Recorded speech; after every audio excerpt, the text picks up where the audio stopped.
नमस्कार। आज देश की तमाम फटाफट खबरों में आपका स्वागत है। गुजरात के 6 नगर निगमों के चुनाव का परिणाम आज जारी किया जाएगा।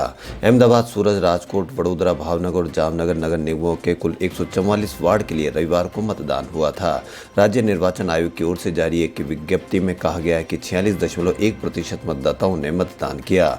आयोग की ओर से अंतिम आंकड़ों के अनुसार अहमदाबाद में सबसे कम 42.5% और जामनगर में सर्वाधिक 53.4% मतदान हुआ। इसके अलावा राजकोट इसके अनुसार विज्ञप्ति के अनुसार 6 शहरों के कुल 1.14 करोड़ पंजीकृत मतदाताओं में से 52.83 लाख लोगों ने रविवार को मतदान किया। देश में एक बार फिर तापमान में गिरावट देखने को मिल रही है। मौसम विभाग के अनुसार उत्तर में बन रहे पश्चिमी विक्षोभ के कारण कई राज्यों में बारिश और बर्फबारी के अनुमान है। जम्मू कश्मीर और हिमाचल प्रदेश में अगले 5 दिनों तक बारिश के अलावा बर्फबारी के भी आसार है। हिमाचल प्रदेश मौसम विभाग के डायरेक्टर मनमोहन सिंह ने कहा कि 12 फरवरी 1993 में 18 डिग्री सेल्सियस तापमान रिकॉर्ड किया गया था। तब इसी तरह तापमान था। इस कल्पना के अनुसार तापमान ने पुराने रिकॉर्ड को तोड़ दिया है। उन्होंने बताया कि हिमाचल प्रदेश में पिछले कुछ दिनों से तापमान बढ़ा है। इसका मुख्य कारण पश्चिमी विक्षोभ है। पेट्रोल डीजल के दाम आसमान छू रहे हैं। इसे लेकर हो रहे विरोध के बीच सोशल मीडिया पर व्यंग से भरे मीम्स और चुटकुले खूब शेयर हो रहे हैं। कुमार विश्वास ने भी पेट्रोल के दामों को लेकर एक ट्वीट किया है जो वायरल हो रहा है। उन्होंने लिखा है कि प्रिय पेट्रोल, 2 दिन की सड़क यात्रा के दौरान तुम्हारी राष्ट्रीय प्रगति का पता चला। योग्य अभिभावक हो तो तुम जैसे बालक एक्ट ऑफ गॉड हो ही जाते हैं। तुम्हारी बेशरम बढ़ोतरी को न्याय संगत ठहराते अपने मीडिया फुफाओं का योगदान कभी न भूलना बेटा, तुम्हारा खामोश व बेबस नागरिक।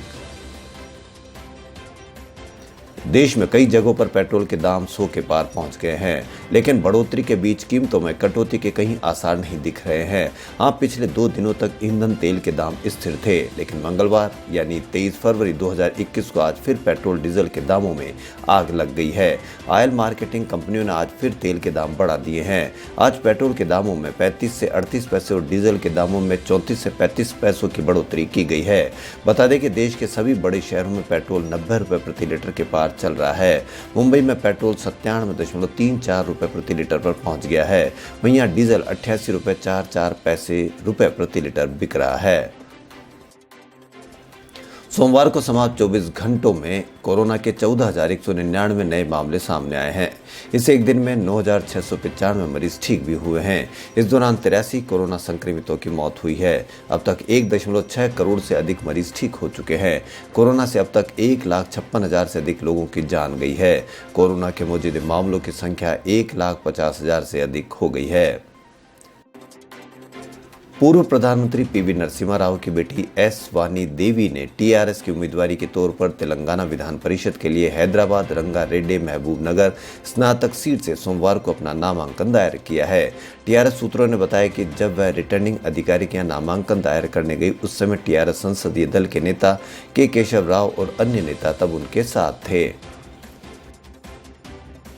उन्नाव पीड़िता से मिलने जा रहे भीम आर्मी प्रमुख चंद्रशेखर आजाद को पुलिस ने पीड़िता से मिलने से रोका, जिसके बाद वे अपने समर्थकों के साथ धरने पर बैठ गए।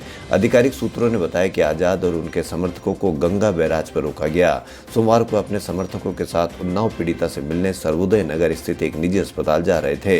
कानपुर परिक्षेत्र के पुलिस महानिरीक्षक मोहित अग्रवाल ने बताया कि भीम आर्मी के प्रमुख चंद्रशेखर और उनके समर्थकों को गंगा बैराज पर रोका गया जब वे काका देव के एक निजी अस्पताल में लड़की से मिलने के लिए जा रहे थे। उन्होंने बताया कि आजाद और उनके समर्थकों को लड़की से मिलने की इजाजत नहीं दी गई है, क्योंकि अस्पताल में भीड़ भाड़ से संक्रमण हो सकता है और पीड़िता के लिए गंभीर खतरा हो सकता है। महाराष्ट्र, केरल और पंजाब जैसे राज्यों में भीड़ और मास्क न पहनने के लोगों की जिद के चलते कोरोना तेजी से फैल रहा है। ऐसे लोगों की निगरानी के लिए भोपाल के Indian institute of sciences education and research ने crowd and mask monitoring system बनाया है। आर्टिफिशियल इंटेलिजेंस और मशीन लर्निंग से लैस यह निगरानी सिस्टम आसानी से पता लगा लेगा कि स्कूल, कॉलेज, बाजार या किसी अन्य सार्वजनिक संस्थान की जगह पर सोशल डिस्टेंसिंग का पालन हो रहा है या नहीं, वहाँ मौजूद लोगों ने मास्क पहना है या नहीं। अगर लोगों ने मास्क नहीं पहना है या उनके बीच दूरी नहीं है तो ये तुरंत अलर्ट कर देगा। इसमें पहले से रिकॉर्ड आवाज बजने लगी कि 2 लोग दूरी बनाए रखें और मास्क पहने। इससे कोरोना की निगरानी करना आसान होगा। उत्तर प्रदेश के मुजफ्फरनगर में सोमवार को किसानों और भाजपा कार्यकर्ताओं के बीच झड़प हो गई। इसमें कई किसान घायल हो गए। घटना के बाद सैकड़ों किसानों ने थाना घेर लिया। राष्ट्रीय लोकदल के उपाध्यक्ष जयंत चौधरी ने घटना की तस्वीरें सोशल मीडिया पर शेयर की, जिनमें लोगों को काफी चोटें लगी हुई है। चौधरी ने कहा कि भाजपा किसानों के पक्ष की बात न करे पर उनकी इज्जत तो करे। घटना शाहपुर के शोरम गाँव में हुई। यहाँ केंद्रीय मंत्री संजीव बालियान अपने समर्थकों के साथ एक कार्यक्रम में आए थे। यहाँ जय जवान जय किसान और भाजपा विरोधी नारे लगाए गए। इसके बाद किसान और भाजपा कार्यकर्ता आपस में भिड़ गए। दोनों ओर से हुई पत्थरबाजी में कई लोग घायल हुए हैं, इनमें किसान भी शामिल है। किसान आंदोलन से जुड़े टूल किट मामले में क्लाइमेट एक्टिविस्ट दिशा रवि को चीफ मेट्रोपॉलिटन मजिस्ट्रेट ने 1 दिन की पुलिस रिमांड पर भेज दिया है। हालांकि दिल्ली पुलिस ने कोर्ट से 5 दिन की रिमांड मांगी थी। शुक्रवार को दिशा की रिमांड 3 दिन बढ़ा दी गई थी, जो आज पूरी हो रही थी। इसी मामले में से आरोपी निकिता जैकब और शांतनु मुलुक से साइबर सेल में पूछताछ की जा रही है। पुलिस दिशा, शांतनु और निकिता को आमने सामने बैठाकर पूछताछ करना चाहती है। इसकी वजह पुलिस ने यह बताई थी कि दिशा ने मामले में सारे आरोप शांतनु और निकिता पर डाल दिए थे।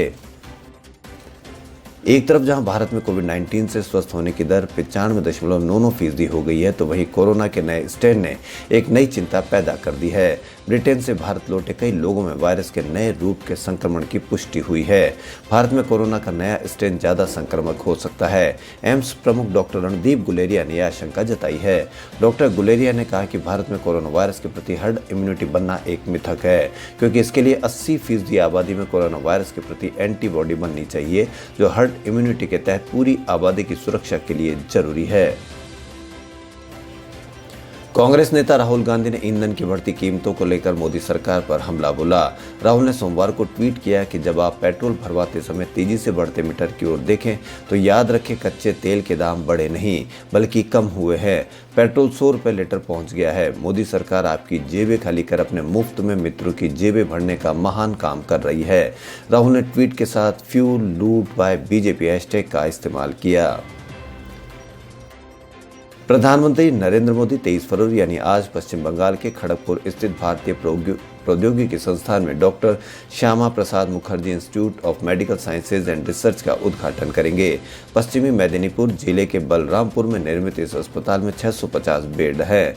अस्पताल के निर्माण में 250 करोड़ रुपए खर्च हुए हैं। प्रधानमंत्री नरेंद्र मोदी मंगलवार को वर्चुअली इसका उद्घाटन करेंगे। एक आधिकारिक बयान के अनुसार प्रधानमंत्री नरेंद्र मोदी IIT खड़गपुर के 66वें दीक्षांत समारोह को भी संबोधित करेंगे। इस अवसर पर पश्चिमी बंगाल के राज्यपाल जगदीप धनखड़, केंद्रीय शिक्षा मंत्री रमेश पोखरियाल निशंक और केंद्रीय शिक्षा राज्य मंत्री संजय धोत्रे भी उपस्थित रहेंगे। देश के सभी 23 IIT में शैक्षणिक सत्र 2021-22 में एमटेक प्रोग्राम की फीस में बढ़ोतरी नहीं होगी। रोजगार और शोध के तहत एमटेक प्रोग्राम में नए कोर्स भी शामिल किए जाएंगे। IIT एमटेक प्रोग्राम की 5 से 10,000 रुपये सालाना फीस बीटेक प्रोग्राम के समानांतर 2 लाख रुपये सालाना करना चाहते हैं। काउंसिल एमटेक फीस बढ़ोतरी का प्रस्ताव पार कर चुकी है, पर सरकार उसकी अनुमति नहीं दे रही है। केंद्रीय शिक्षा मंत्री रमेश पोखरियाल निशंक की अध्यक्षता में IIT काउंसिल की सोमवार को बैठक आयोजित हुई। इसमें फैसला लिया गया कि फिलहाल एमटेक प्रोग्राम की फीस में कोई बढ़ोतरी नहीं की जाएगी। बॉलीवुड की मशहूर एक्ट्रेस कैटरीना कैफ एक्टिंग में तो जबरदस्ती है ही, साथ ही वह डांस में भी नंबर 1 है। कैटरीना कैफ ने कई फिल्मों में अपने डांस से भी लोगों का दिल जीतने में कोई कसर नहीं छोड़ी है। हाल ही में उनका एक पुराना वीडियो खूब वायरल हो रहा है, जिसमें अमेरिकन एक्टर जैक ब्लैक के डांस को रिक्रिएट करती हुई नजर आ रही है। इस वीडियो में कैटरीना बिल्कुल जैक ब्लैक की कॉपी कर रही है। कैटरीना कैफ ने यह वीडियो अपने ऑफिशियल इंस्टाग्राम अकाउंट से शेयर किया है, जिसे अभी तक 19 लाख से ज्यादा व्यूज आ चुके हैं। खबरों फिलहाल इतना ही। यदि आपको हमारा चैनल पसंद आए तो लाइक, सब्सक्राइब और शेयर अवश्य करें। धन्यवाद।